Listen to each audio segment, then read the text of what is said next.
The church is full. Every candle is lit. The icons have been carried through the doors of Hagia Sophia for the first time in 28 years. The date is March 11, 843, the first Sunday of Great Lent. And what is happening in this church will be commemorated every single year, without interruption, for more than 1,000 years.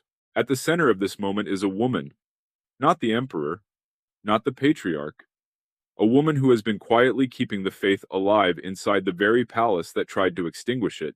For nearly 30 years, the official policy of the Byzantine Empire was that sacred images were forbidden. Icons were plastered over, torn from walls, burned. The monks who refused to comply were beaten and imprisoned.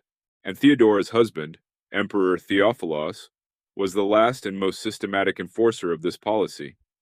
He was the man she married, the man she watched persecute the faith she held. Inside the palace, she hid her icons. When a servant caught her and reported her to the emperor, she told him she had merely been playing with dolls. 2 of those icons survive to this day, on Mount Athos, still called Theodora's dolls. But how did an iconoclast empire end with an icon procession through Hagia Sophia? How did a woman with no formal political training, regent for a child emperor, reverse 30 years of imperial theology in 14 months? That is the question this story answers. And the answer involves a secret resistance that lasted decades, a deathbed that may have changed history, and a council that met in the shadow of an empire still raw from its own self-inflicted wounds. The church knows what's coming. The icons will return. But the road that led to that first Sunday of orthodoxy was not simple, and it was not bloodless. This is the story of Theodora of Paphlagonia, the empress who held the faith in secret, the regent who brought it back into the light, and the saint who is still celebrated every single year in every Orthodox church on earth. She did not write theology. She did not win battles. She did something the church has always called harder. She held on. To understand what Theodora inherited, you have to understand what had been done to the church in the century before she was born. And to understand that, you have to go back to a question that sounds simple, but is not. Can you paint a picture of God? The Byzantine Empire in the 8th century was an empire in crisis. Arab armies had taken Syria, Palestine, and Egypt. The old certainties of Roman dominion were fraying. Some emperors began asking whether God was punishing them, and whether the reason might be found inside the churches themselves, in the images that covered every wall, every dome, every carved wooden screen. The argument was not new. It reached back through the Hebrew scriptures. Thou shalt not make unto thee any graven image. And there were Christians, serious and learned Christians, who believed that the explosion of icon veneration since the 4th and 5th centuries had crossed a line from devotion into something more dangerous. In 726, the Emperor Leo III ordered the great Christ icon above the Chalk Gate in Constantinople to be removed. A crowd of women pulled down the officer who was climbing the ladder to do it. He was killed. The destruction of the image had already killed a man. That was only the beginning. What followed was a century of struggle that modern scholars call Byzantine Iconoclasm, the breaking of images. The iconoclast emperors did not simply remove icons. They held councils. They produced theology. They argued that a painted image of Christ was either heretical, because it tried to capture the uncapturable divine nature, or blasphemous, because it separated the human from the divine into a painted fragment. The Council of Hieria in 754 ratified this position for the entire empire. Nearly 350 bishops attended. The veneration of icons was declared idolatry. Painters and monks who continued the practice were beaten, mutilated, and sometimes killed. The first phase of iconoclasm ended in 787, when the Empress Irene, another woman regent, another woman governing in the name of a son, convened the Second Council of Nicaea. More than 300 bishops gathered and reversed the position of Hieria. They made a careful and important distinction. Worship, which is latria in Greek, belongs to God alone. But veneration, proskynesis, the act of bowing before an icon, kissing it, lighting a candle before it, is not worship of the object. It is an honor that passes through the image to the person depicted, just as the honor shown to an imperial portrait passes through the image to the emperor himself. The council declared that icons were not only permitted but necessary. The Theotokos could be painted. Christ could be painted. The saints could be painted. The church breathed again. For less than 30 years, in 815, the Emperor Leo V the Armenian restarted the whole dispute. He was a general who had just won a significant military victory, and who, like emperors before him, associated iconoclasm with military success, and icon veneration with divine punishment. He summoned a synod in Hagia Sophia. He reinstated the decisions of Hiria. The second iconoclasm had begun. It would last, with varying degrees of intensity, until 843. And in the middle of those 28 years, a young woman from a provincial family in Paphlagonia was married into the imperial court. To live inside the second iconoclasm was to live inside a theological state of emergency that had been normalized. The churches had already been stripped once, under Constantine V, and many of them had been stripped again after the brief restoration under Irene. The monks of Constantinople and the surrounding provinces who refused to comply with the official position had been scattered, exiled to remote monasteries, imprisoned, or simply pushed out of the capital. The institutional memory of the iconophile tradition was preserved in the monasteries, in the private households of the faithful, and in the hands of the women who kept icons hidden under the official surface of a formerly iconoclast empire.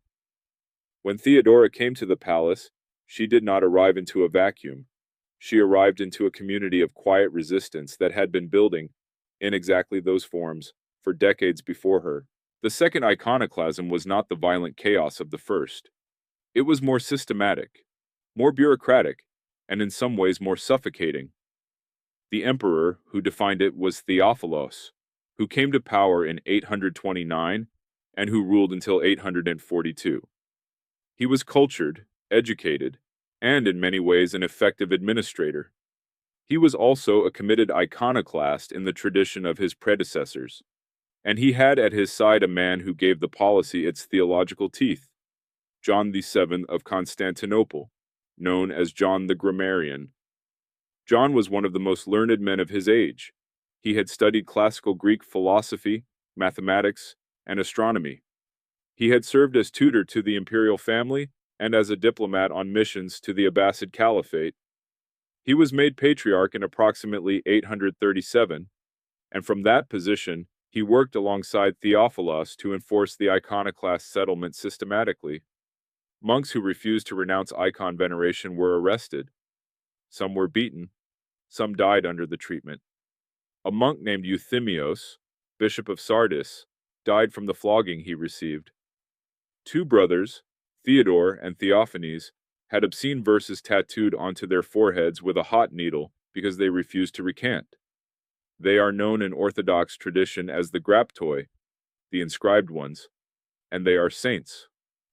The policy was enforced in the capital and across the provinces. Icons were plastered over in churches, the images that had covered the walls of Byzantine churches for generations. Christ in the dome, the Theotokos in the apse, the saints and martyrs in their ranks along the nave, were covered or destroyed. An entire visual theology, built over 5 centuries, was being erased. And yet, inside the imperial palace itself, hidden in the private chambers of the Empress, some of those images survived. Because Theodora had decided, at some point early in her marriage, that she would not pretend to believe what she did not believe. She continued to venerate her icons in secret. Her mother, Theoctiste Florina, who lived outside the palace and kept an iconophile household, would receive her grandchildren, Theodora's daughters, and instruct them in the proper veneration of icons. When Theophilos found out, he forbade the daughters from visiting their grandmother too often. But he did not, it seems, push the matter to its ultimate conclusion. Whether from genuine affection for his wife, or from a calculation about what a full domestic confrontation would cost him, he allowed the tension to remain unresolved. His empress believed the opposite of what he enforced. His daughters were being taught icon veneration in secret, and the icons hidden in the palace would outlast him. This private tension inside the imperial household mirrors something larger that was happening across the empire. The iconoclast policy required not just the destruction of images, but the maintenance of an official theological position that a significant portion of the clergy and the lay faithful did not actually accept. Monks who had been exiled continued to correspond with their communities by letter, passing theological arguments and spiritual counsel across the distances that separated them from their monasteries. Lay people who had been raised in the iconophile tradition kept small devotional icons in their homes. The painters did not stop painting. Lazaros, the iconographer who continued to paint icons even after his hands were burned as punishment, is the most famous case. But he was not unique. The resistance was not organized. It had no central leadership, no manifesto, no coordinating structure. It was simply the persistence of a living practice that people carried in their bodies, in their daily prayer, in the domestic rhythms of a faith that the official imperial church had tried to redirect but had not managed to replace. Theodora was born around 815 in the region of Paphlagonia on the southern shore of the Black Sea. She was not from the imperial capital. She was not from the old senatorial aristocracy. Her father, Marinos, was a military officer of middle rank, a Drangarios, responsible for commanding a unit of the provincial army. Her mother, Theoctiste, was a pious woman from the same provincial culture, known for her strong attachment to orthodoxy and to the veneration of icons that the empire officially condemned. These origins mattered enormously for who Theodora became. She grew up in a household where faith was not a political performance. The icons her mother kept were not the decorations of a court that could afford to update its theology with each new emperor. They were objects of genuine devotion, passed down in a family that lived far enough from the capital to maintain what Constantinople was trying to destroy. When Theodora grew up and was brought to the palace, she brought that provincial faith with her. It was not something she had chosen from a menu of theological options. It was simply what she had always known. How she came to the palace is itself a story. In approximately 830, the Emperor Theophilos undertook a bride show, a process in which eligible young women from across the empire were brought to Constantinople for the emperor or his mother to assess as potential imperial consorts. The practice was not uncommon in Byzantine history. Several empresses had come to the throne through this mechanism. Theodora was selected. She was, by all accounts, beautiful, composed, and intelligent. She was probably around 15 years old. She became the wife of an emperor who was her opposite in the one matter that would define her life. She had 5 daughters and at least 2 sons with Theophilos. One son died in infancy.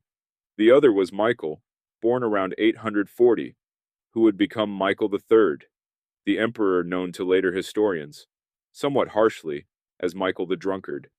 At the time of her husband's death, Michael was no older than 2 or 3 years old. He could not rule.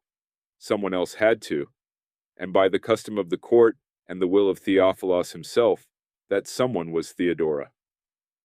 She had been preparing for this moment, in a sense, for her entire life at court. She had learned to navigate a political environment where her deepest convictions were illegal. She had learned to protect the people and objects she valued without direct confrontation. She had built relationships with men in the court who shared her sympathies. And now, with her husband barely cold, she had the authority to act. It would be easy to look back on her life before the regency as purely passive, a long act of endurance, waiting for its resolution. But this reading misses something. Theodora was not simply waiting. She was building.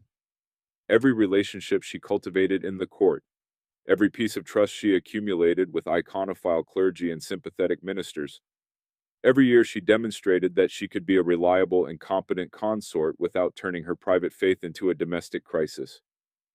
All of this was capital she was, perhaps unconsciously, saving for the moment when she would need it. The woman who emerged as regent in 842 was not a naive provincial, suddenly handed power she did not understand. She was a woman who had spent 12 years learning the court from the inside, who had watched closely how power moved and where it could be blocked or redirected, and who knew, better than almost anyone in Constantinople, exactly what she intended to do with it. The palace she entered as empress was one of the most architecturally complex and politically treacherous spaces in the medieval world. The Great Palace of Constantinople was not a single building, but a vast complex of pavilions, courtyards, chapels, reception halls, and private apartments that spread across the southeastern tip of the city between Hagia Sophia and the Hippodrome. It was a city within a city, and it was a world of surveillance. In an iconoclast court, every image was potentially dangerous. A servant who spotted an icon in the empress's chambers was obligated, or at least tempted, if they wanted favor, to report it. And at least once, according to the sources, this is exactly what happened. A servant saw Theodora venerating her icons and told the emperor. When Theophilos confronted her, she did not panic. She said that she had merely been playing with dolls. The icons were her dolls. It was a lie clever enough to be unprovable, tender enough to deflect rather than inflame, and audacious enough to reveal the kind of mind she possessed. Not the mind of a woman who had lost her nerve, but the mind of a woman who had been thinking about this problem for a long time. The icons she was protecting were not large decorative objects. They were portable devotional images, wooden panels painted with egg tempera and gold, the kind that a person could hold in her hands, press to her face in prayer, keep hidden in a cloth or a carved box. Two icons that tradition identifies as hers still exist. They are kept at the monastery of Vadapiti on Mount Athos, and are known to this day as Theodora's dolls. Whether or not the exact provenance can be verified with absolute certainty, the tradition itself is telling.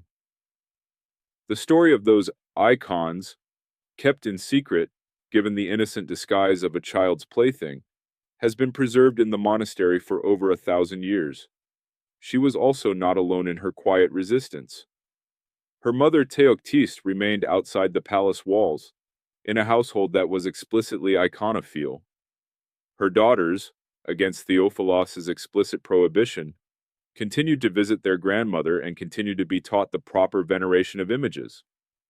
The resistance was not organized in any formal sense.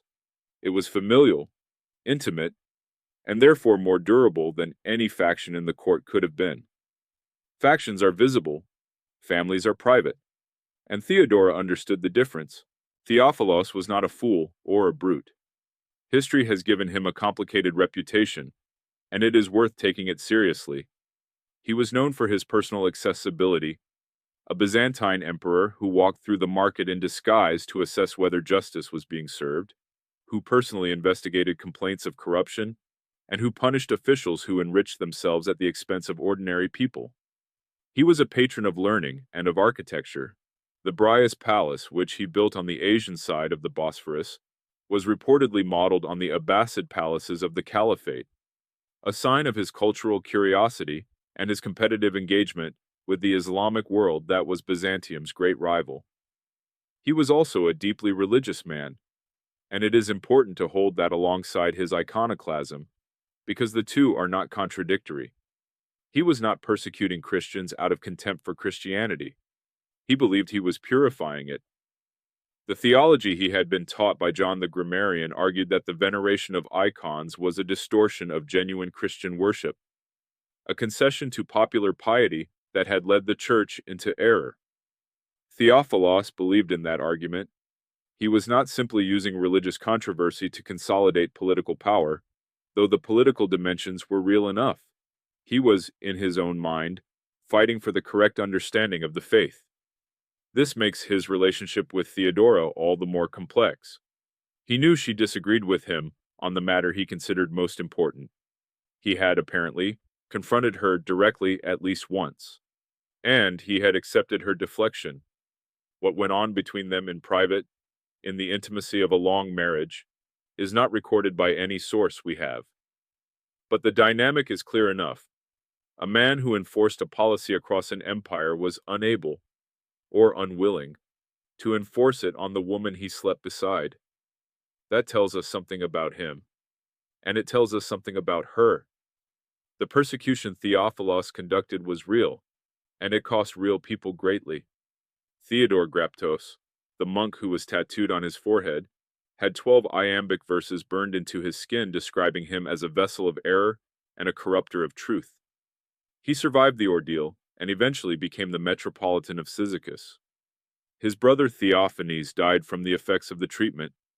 The painter Lazaros, who continued to paint icons in secret, and reportedly painted them even as his hands healed from burning, eventually recovered and lived to see the triumph of orthodoxy. He is a saint. But under Theophilos, all of that devotion was illegal. And the man who defined the theology of that illegality was John the Grammarian, whose learning and influence made him perhaps the last, most formidable intellectual defender of iconoclasm the empire would ever produce. What makes Theophilos a genuinely tragic figure?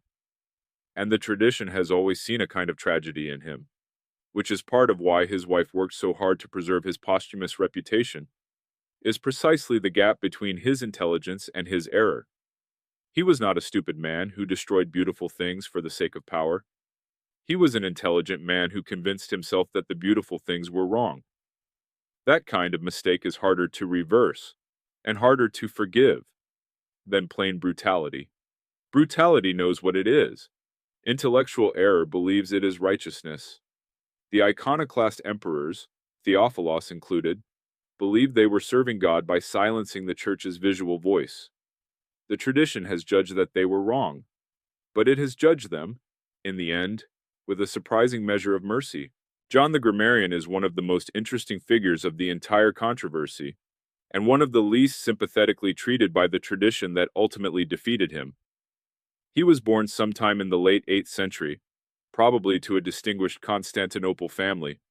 He was educated in Greek philosophy, rhetoric, mathematics, and the natural sciences, an education that made him unusual in an age when clerical learning often meant biblical commentary and patristic theology, full stop. He had a reputation for something like curiosity about the non-Christian intellectual world, which his enemies later used to accuse him of paganism and magic. Neither charge is fair. He was a serious Christian theologian who had absorbed a great deal of classical learning and who put it in the service of the iconoclast cause. His argument against icons was sophisticated. It did not rest simply on the prohibition of graven images in the Hebrew scriptures, though that text was always in the background. It rested on a reading of Christology. If Christ is truly one person in two natures, divine and human, as the Council of Chalcedon defined in 451, then an icon of Christ cannot capture that unity. If it depicts only his human appearance, it separates his humanity from his divinity, creating a kind of pictorial Nestorianism. If it claims to depict him whole, divine and human, it claims to circumscribe the uncircumscribable God, which is blasphemy. Either way, the icon fails theologically, and if icons of Christ are problematic, icons of the saints are suspect by association. The iconophile response to this argument, developed most sharply by Theodore of Studios and Patriarch Nikephoros, went like this.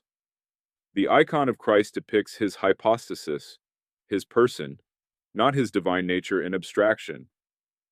Since the second person of the Trinity genuinely took on a human face, a real, specific, historically particular human body, that face can be depicted.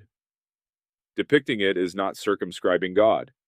It is affirming the incarnation. To refuse to depict Christ is, paradoxically, to deny that he truly became flesh. The icon is not a theological problem. It is a theological affirmation. These were not trivial arguments.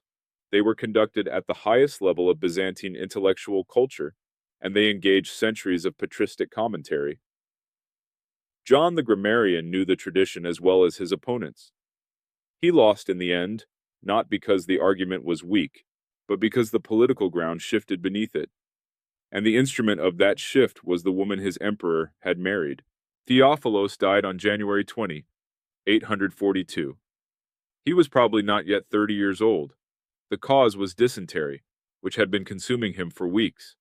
He left behind an empire, a policy, a theology, and a wife who was now regent for a child of about 2 years of age. There is a story about his death that has been preserved in Orthodox tradition and debated by historians ever since. The story goes like this. As Theophilos lay dying, Theodora, out of love and grief and desperate compassion, brought one of her hidden icons of the Mother of God to his bedside. She placed it against his face. And he, coming to some final clarity in the last hours of his life, kissed the icon and confessed the true faith before he died. Whether this happened exactly as described is impossible to verify. The story appears in sources written after the triumph of Orthodoxy, and those sources have every reason to rehabilitate Theophilos, because his son was the reigning emperor, and his wife was the regent who had just ended Iconoclasm. A Theophilos who died unrepentant was a political complication. A Theophilos who kissed an icon on his deathbed was a story that made everyone's position easier. What we know for certain is that Theodora made the rehabilitation of Theophilos's memory a condition of her agreement to restore the icons. When she summoned the council in 843, she insisted that a prayer for Theophilos's soul be included in the proceedings, that the church not condemn him as a heretic posthumously. This was a non-trivial demand. It meant asking the iconophile clergy, many of whom had suffered directly under Theophilos's policies, to treat his memory with some measure of grace. The sources suggest that Patriarch Methodios and the other churchmen accepted the condition. In exchange, the empress would use her full authority to restore the veneration of icons. That negotiation, a mother protecting the legacy of a dead husband for the sake of a living son's legitimacy, while also enacting a religious revolution she had waited for all her married life, is perhaps the most politically intricate thing Theodora ever did. It required her to hold two truths simultaneously: that her husband had been wrong about the most important question of their time, and that she would not permit his soul to be abandoned without defense. The church accepted the deal, the icons came back, and Theophilos, alone among the iconoclast emperors, avoided posthumous condemnation. Consider the theology of what she was asking the church to do. The iconoclast emperors who came before Theophilos, Leo III, Constantine V, Leo V, Michael II, were all condemned by name at the Second Council of Nicaea and again at the Council of Constantinople in 843. Their names appear in the Synodicon, the formal document of the triumph of Orthodoxy, as condemned heretics. Theophilos's name does not appear there. It appears instead in the prayers, in the requests for mercy, in the hope that God received his repentance, in the careful liturgical language that leaves open a door the other iconoclast emperors had closed on themselves. Theodora had negotiated that door. She had insisted that it remain open for a man who may not have deserved it, for reasons that were partly political, and partly, one suspects, something much more personal than politics. She had lived beside him. She had borne his children. Whatever else he was hers. The 14 months between the death of Theophilos in January 842 and the triumph of Orthodoxy in March 843 were among the most consequential months in Byzantine church history. And they moved faster than you might expect from a medieval imperial bureaucracy. 3 people were at the center of the decision-making. The first was Theodora herself. The second was Theoctistos, a powerful court official who served as one of the chief advisors during the regency and who supported the restoration of icons. The third was a monk named Methodios, who had spent years in prison under the previous iconoclast regime for his defense of images. He had been flogged. He had survived. He had continued to argue for the veneration of icons from prison. He was exactly the kind of man Theodora needed, theologically credible to the iconophile clergy, personally marked by the persecution, and therefore above reproach in the community he would need to lead. The first move was to depose John the Grammarian.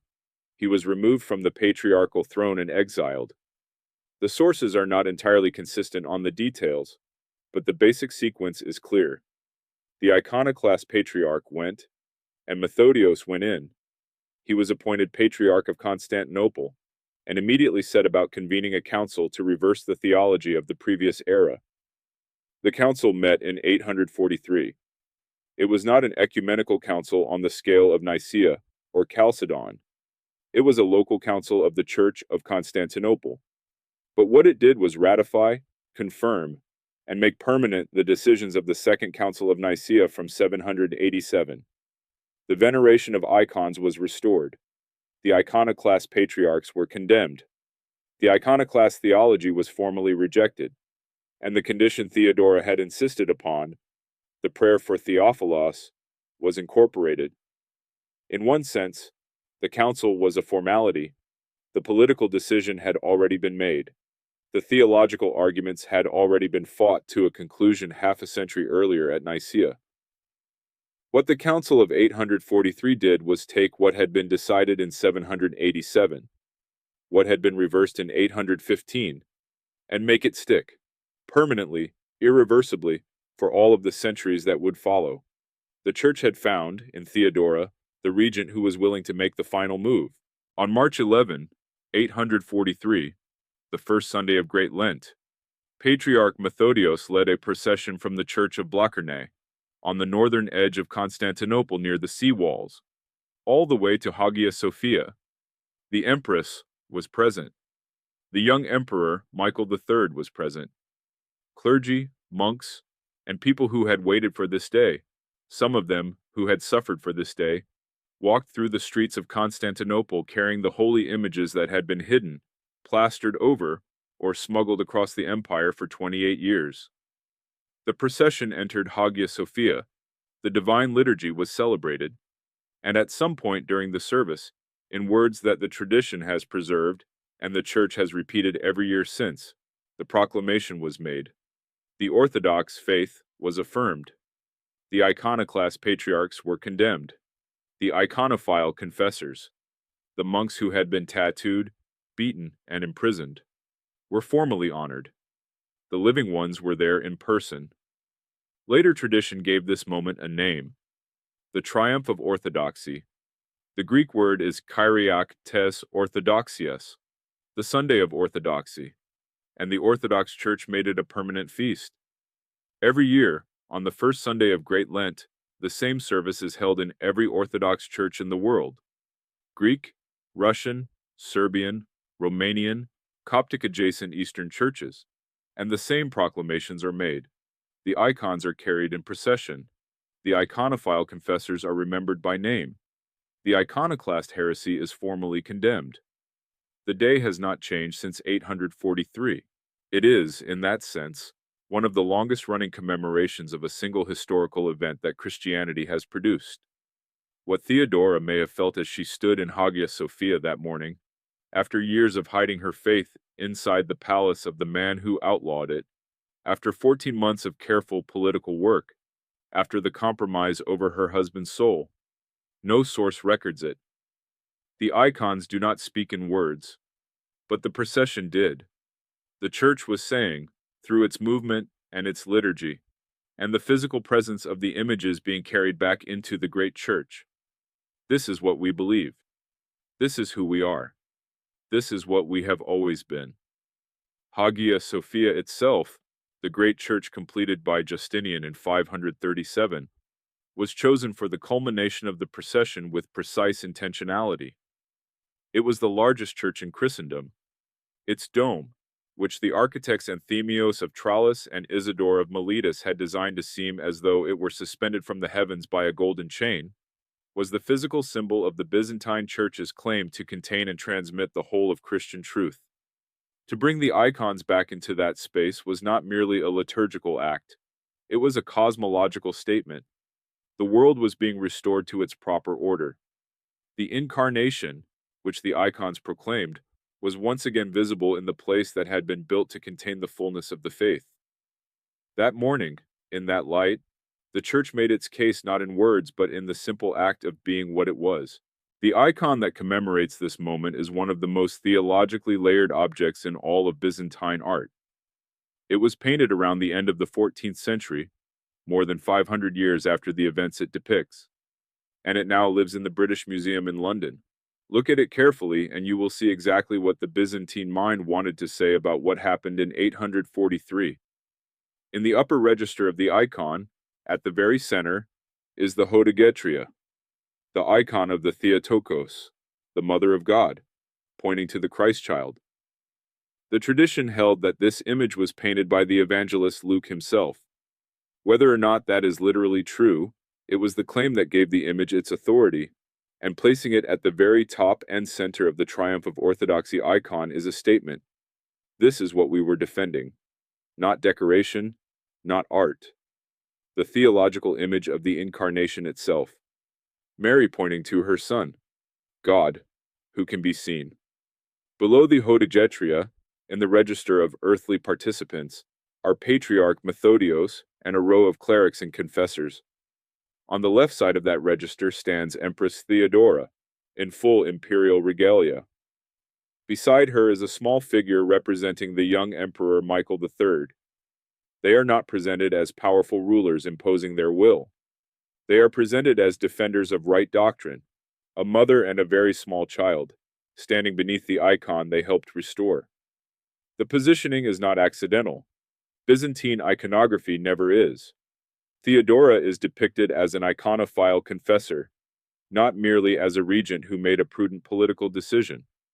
She is given the same theological status as the monks who were imprisoned and beaten. She is, in the visual logic of the icon, a saint before she was ever officially canonized. And she was canonized. The Eastern Orthodox Church commemorates her feast day on February 11. She is righteous Theodora, equal to the apostles, not because she wrote theology, or won battles, or founded a monastery, though she did found one, in fact, the monastery of Gastria, but because she held the faith when the empire tried to break it. That is the reason. The Church holds on to what it considers its own. The years that followed the triumph of orthodoxy were not peaceful ones for Theodora. The restoration of icons was accomplished. The theological crisis was over. But the regency for a child emperor is, by its nature, a provisional arrangement. And in Constantinople, provisional arrangements had a way of ending abruptly. For the first decade after Theophilos's death, Theodora governed the empire alongside Theoktistos and her brother Bardas. The three of them formed a ruling council of sorts, managing the administrative machinery of an empire that was perpetually under military pressure. The Abbasids in the east, the Bulgars in the north, the Arab fleets in the Mediterranean. By most accounts, the regency functioned competently. The economy was stable. Military campaigns were conducted, with mixed results. The Church was at peace for the first time in a generation. The theological controversy that had dominated imperial politics for most of the century was finally closed. But Michael III was growing up.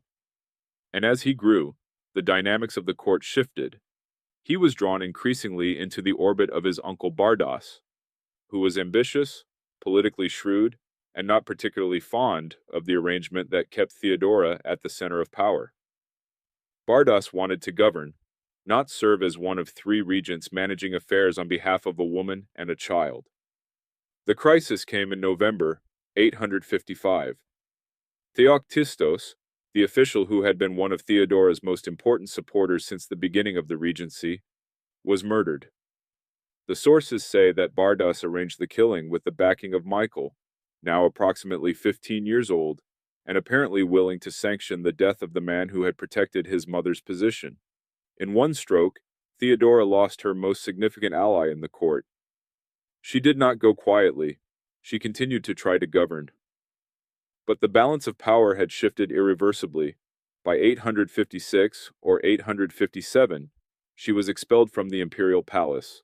She was confined, along with her daughters, to the convent of Gastria, the very monastery she had founded. Her son, the emperor she had governed for and protected, had signed the order that sent her there. The story of how Theodora ended her days is both painful and, from a certain theological angle, entirely consistent with the pattern of her life. She had always been someone who held on through circumstances beyond her control. Now she held on again, in a convent, stripped of the regency, cut off from the court she had navigated for 25 years. And yet, she outlived the man who engineered her downfall. Bardas was assassinated in 866 by the courtier Basil, who would go on to found the Macedonian dynasty. Michael III himself was murdered by Basil in 867. The palace of Constantinople consumed them all, as it consumed nearly everyone who had wielded power within it. Theodora had already been removed from the machinery, and in that removal, paradoxically, she survived longer than many who stayed. At the monastery of Gastria, she lived quietly. The sources are sparse about her later years. We do not know exactly when she died, though the general scholarly consensus places her death sometime around 867. She was buried at Gastria. Later, her relics were translated, moved, as was the custom for saints, first to the monastery of St. Andreas in Chrysae, and eventually to the Myrilean monastery in Constantinople. Much later, some of her relics made their way to Corfu, where they remain at the Church of St. Spiridon. What the Church chose to remember about her is telling. Not the regency, not the political skill, not even, primarily, the triumph of orthodoxy, though that is the act that made her famous. What the tradition emphasizes is the patience, the secret keeping, the years of hiding faith inside a palace that tried to erase it, the willingness to protect her husband's soul while reversing his theology, the woman who played with dolls. St. Pacios the Athonite, the 20th century Greek monk who is one of the most beloved figures in modern orthodoxy, reportedly said once that the church is like a hospital. It exists for the sick, not the healthy. Theodora understood that intuitively before anyone described it that way to her. She did not condemn her iconoclast husband. She tried to get him to an icon. That is not politics. That is something much older. To understand why the iconoclast controversy lasted over a century and produced such ferocity on both sides, you have to go past the politics and ask what the argument was actually about. Because the argument was not, at its root, about art, or aesthetics, or the decoration of churches. It was about the incarnation. It was about what it means to say that God became a man. The iconophile argument, developed most carefully by St. John of Damascus, writing in the 8th century from outside the Byzantine Empire under Islamic rule, where the emperor could not silence him, begins with a single premise. Before the incarnation, the iconoclasts were right. You cannot make an image of the invisible God. The Hebrew prohibition makes sense in that context. God has no face. But then Christ came, and Christ had a face. He was seen by his disciples. He was touched by Mary Magdalene in the garden. Thomas put his fingers into the wounds. The incarnation is the claim that the infinite became finite, that the invisible took on visibility, that God acquired a human face. To refuse to depict that face, to say that Christ cannot be painted, is, in the iconophile reading, a denial of the incarnation itself. It is Docetism, the old heresy that Christ's human body was not real, but only appeared to be. If the body was real, the face can be painted. If the body cannot be painted, the body was not real. The iconoclasts had an answer to this. Even if Christ's humanity can be depicted, the act of veneration directed at the image is still problematic. Honoring an image is not the same as honoring the original. It is making something material into an object of religious attention, which slides toward idolatry. The iconophile response, stated most sharply by Theodore of Staudios, the honor given to the image travels to the prototype. It is not the wood or the paint that is being honored. It is the person depicted. This is why you rise when a portrait of the emperor is carried through a town. You are not honoring the portrait. You are honoring the emperor. The icon works the same way. Christ is present in the icon not physically, but by likeness. and the veneration given to the likeness returns to the original. The icon is a channel, not an idol. That argument won. It won at Nicaea in 787. It won again at Constantinople in 843. And it has never been reversed. Every Sunday of Orthodoxy that has been celebrated since 843 is, in one sense, a restatement of that argument. God has a face. The face can be depicted. Depicting it is an act of faith, not an act of error. St. John of Damascus, who is perhaps the most important theologian of the iconophile position, made one further argument that deserves to be heard on its own terms. He said, in the Old Testament, God forbade images because he had not yet revealed himself in a face. The commandment was given in a world without the incarnation. But the coming of Christ changed everything about what images are possible. To apply the pre-incarnation prohibition in a post-incarnation world is not to honor the Scripture. It is to fail to understand what the incarnation accomplished.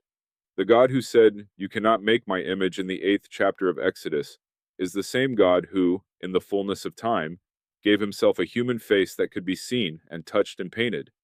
The commandment did not change. The situation it governed changed entirely. And if you cannot see the difference, you have not understood the incarnation. The Byzantine icon is not, theologically speaking, a painting of a person. It is a window.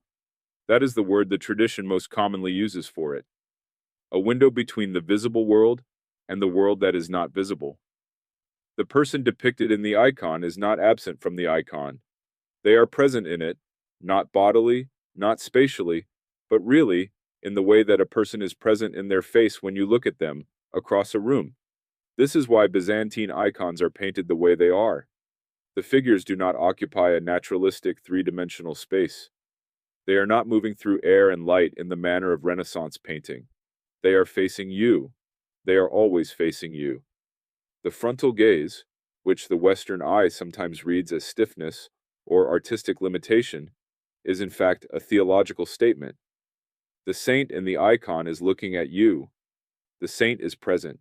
The exchange is real.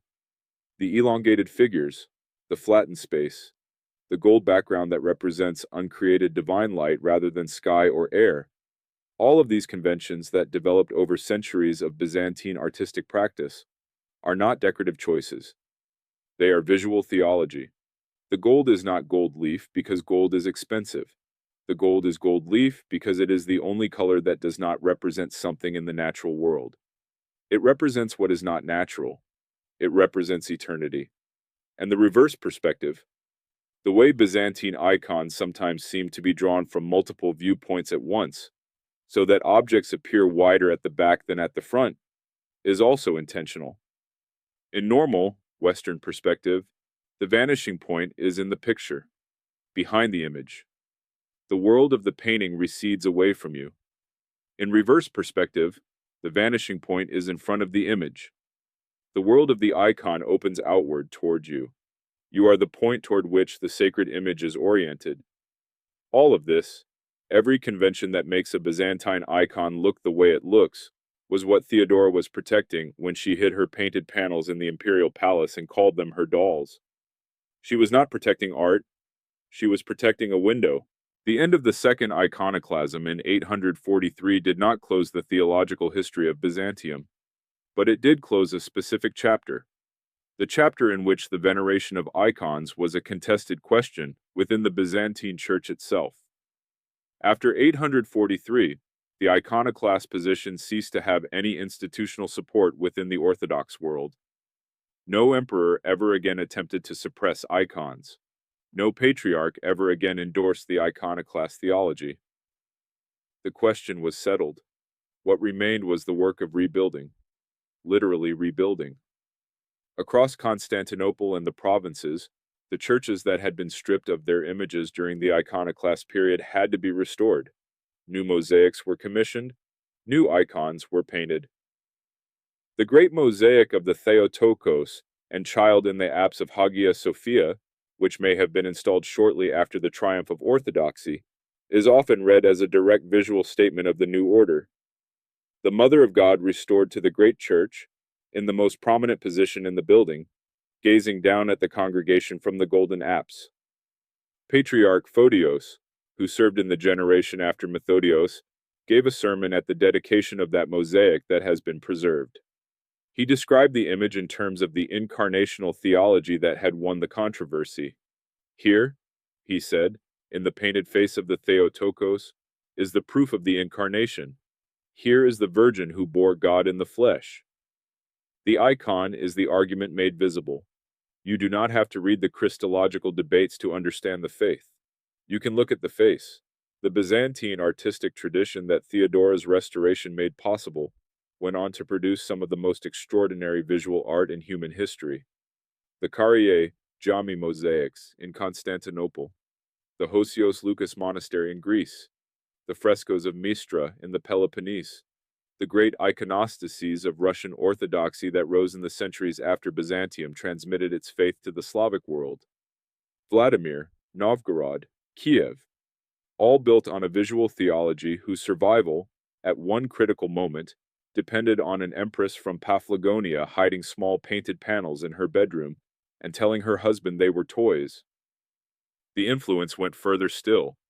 When Byzantine artists began to influence the painters of medieval Italy in the 13th century, when Cimabue looked at Greek icons and saw something he needed to understand, the visual language of Byzantine iconography began a long, slow passage into the Western tradition. Giotto, who learned from Cimabue, is often called the father of Western painting. The genealogy of Western figurative art passes through Byzantium. It passes, in some measure, through the decision made in 843. Consider what the alternative would have looked like. If the iconoclast position had consolidated permanently, if the Council of 843 had never happened, if Theodora had been a different woman, or a less determined one, the Byzantine Church would have become a church of word and sound, not word and image. A church of liturgy without icons, the visual richness of the Orthodox tradition, the gold ground images that fill every Orthodox church from the Balkans to Alaska, would not exist.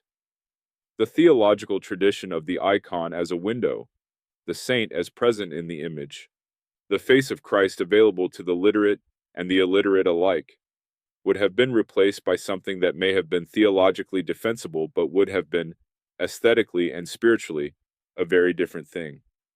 What Theodora preserved was not just a set of paintings. She preserved an entire way of seeing. The Orthodox Church that Theodora restored, and that has now existed for more than 11 centuries, is not a museum piece.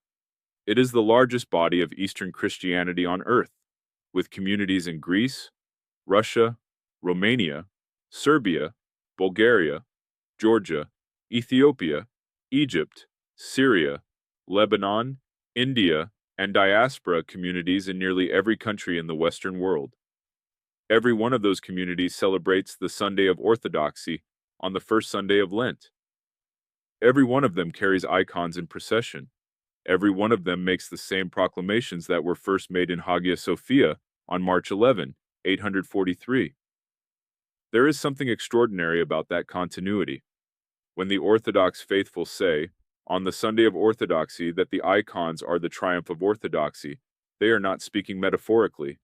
They are speaking about an actual event that happened on an actual day, in an actual building, that still stands, though it stands now as a mosque and a museum, having passed through the Ottoman conquest in 1453.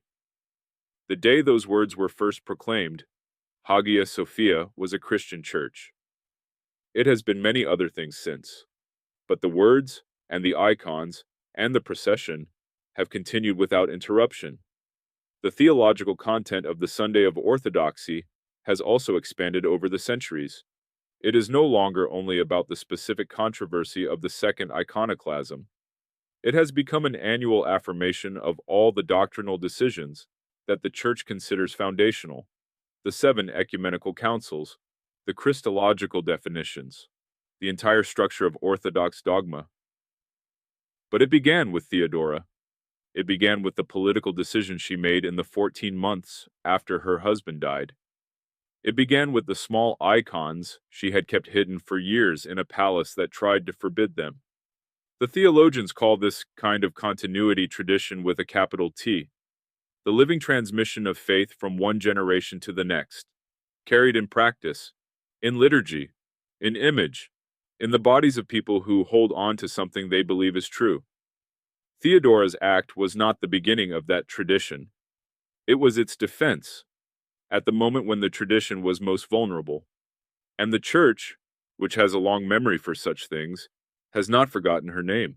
In the Orthodox liturgical calendar, there is a particular category of saints that has always fascinated me: the righteous ones, not the martyrs, who died for the faith in direct and visible confrontation with the powers that opposed it, not the hierarchs, who defined and defended doctrine from positions of institutional authority.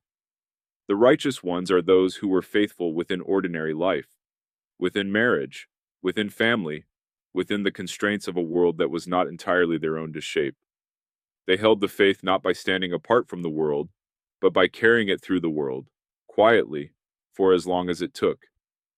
Theodora is numbered among the righteous ones. Righteous Theodora, equal to the apostles, the liturgical calendar calls her.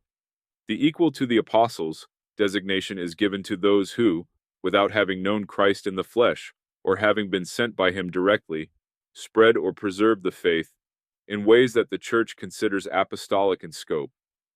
Constantine the Great is equal to the apostles. Mary Magdalene is equal to the apostles. Vladimir of Kiev is equal to the apostles, and Theodora of Paphlagonia.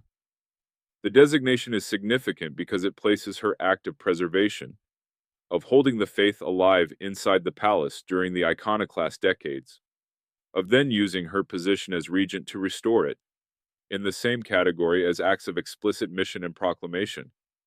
The Church is saying, what Theodora did was not merely political, it was apostolic. She transmitted the faith from one generation to the next, at a moment when the institutional machinery of the empire was actively trying to prevent that transmission. She transmitted it in the most private possible way, in the objects she held in her hands in the dark of her own bedroom. And then, when the moment came, she brought it out into the open.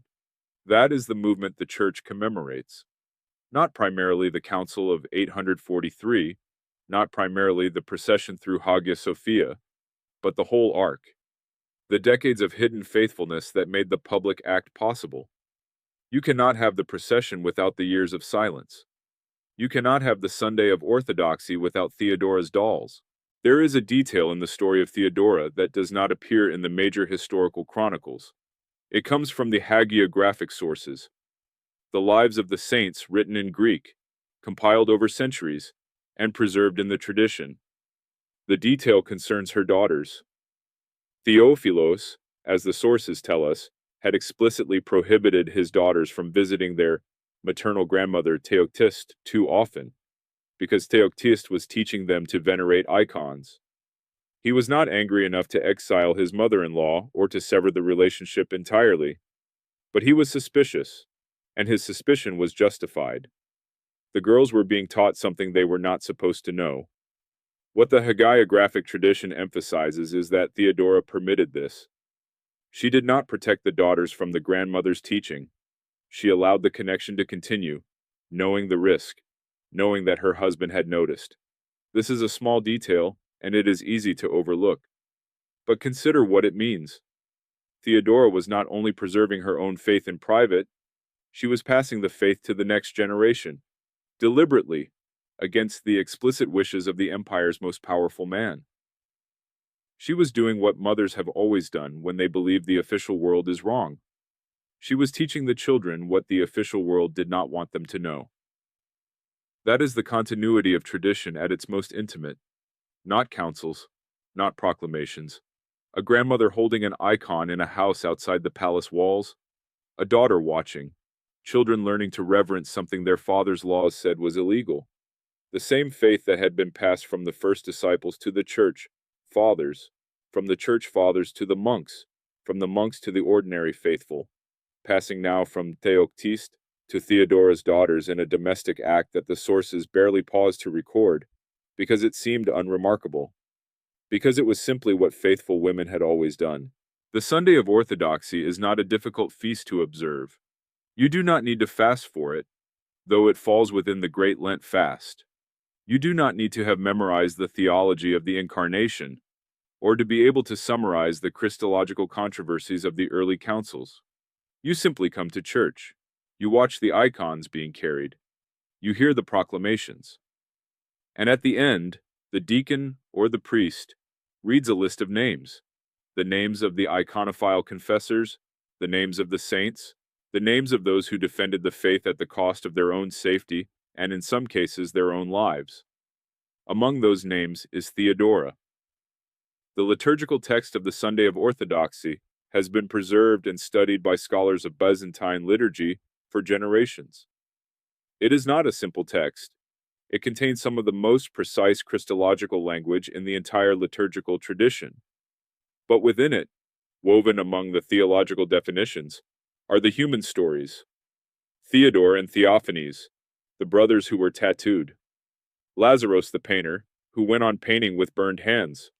Patriarch Methodios, who spent years in prison. And Theodora, the empress who held on. The Church has always understood that the theology is inseparable from the people who carried it. The doctrine of the Incarnation survived the Second Iconoclasm, not because the arguments were unanswerable. The iconoclasts had answers, but because particular human beings decided to absorb the cost of holding to it rather than surrendering. The argument without the people is an abstraction. The people without the argument are incomprehensible. The Sunday of Orthodoxy holds them together. Every year, in churches from Athens to Anchorage, from Moscow to Melbourne, from the ancient monasteries of Mount Athos to the parish churches of the Orthodox diaspora in North and South America, the icons are carried and the names are called. The continuity is not sentimental, it is structural. The Church believes that what was decided in 843 has not expired, that the saints who are named are not historical figures who have passed into memory, but living presences who remain in some real sense part of the community that remembers them. Theodora is not commemorated as someone who once did something important. She is commemorated as someone who is still present, still part of the story. There is also something worth noting about the specific placement of the feast within the liturgical year. The Sunday of Orthodoxy is the first Sunday of Great Lent. It opens the most solemn and demanding season of the Christian year, the 40 days of preparation before Pascha, the Orthodox Easter. The Church chose to begin this penitential season not with a meditation on sin or a call to mortification, but with a celebration of the icons, a procession, a statement of what is true, as if to say, before you enter the desert of Lent, before you begin the long walk toward the resurrection, here is what you are walking toward. Here is the face. This is why the walk is worth making. What does the story of Theodora mean for someone who is not Orthodox, who does not venerate icons, who did not grow up with the smell of incense in stone churches, who has never heard the Byzantine chant that runs beneath everything in this tradition like a current below the surface of still water? I think it means this. There are moments in history when the entire weight of institutional power is brought to bear against something that a group of people believe is true. And in those moments, the institutions do not always win.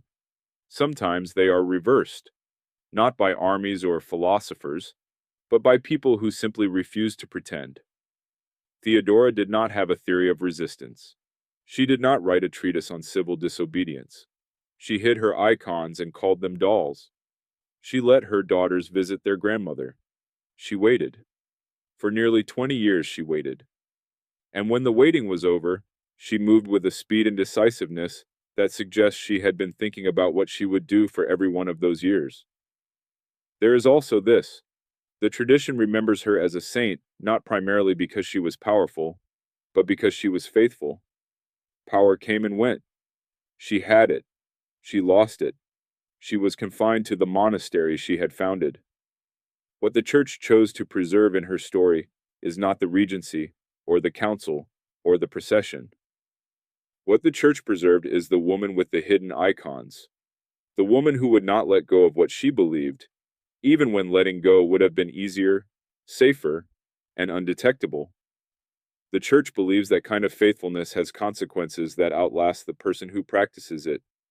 That the icons Theodora kept in her bedroom are, in some sense, still being carried through Hagia Sophia. That the first Sunday of Lent in every year is still March 11, 843, happening again in the present tense. That the things we hold on to in the dark have a tendency to become, eventually, the things carried into the light. There is also a warning in her story, if you are willing to hear it. The faith she protected eventually sent her son away from her, and her son was the emperor she had preserved the throne for. The regency she had exercised with such care produced a Michael III who was willing to let her be expelled from the palace she had defended. The church she restored outlasted the family she had built. This is not a fairy tale with a perfect ending. It is a history, which means it is full of the reversals and ingratitudes that history always contains. The saints are not people who were rewarded for their faithfulness in this life. They are people who kept faith when the rewards did not come.